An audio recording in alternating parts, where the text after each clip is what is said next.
The Epson iProjection app allows users to add their most commonly used projectors and create a desktop shortcut.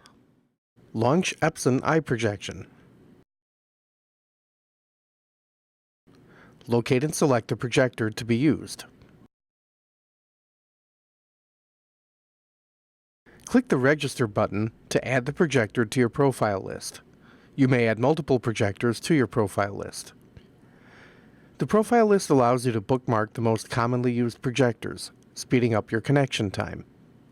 To create a shortcut on the desktop to launch a projector, right-click on the projector in the profile list. Click Create Shortcut and select the location, such as your desktop. Click Save. The shortcut can be used to open the projector connection directly.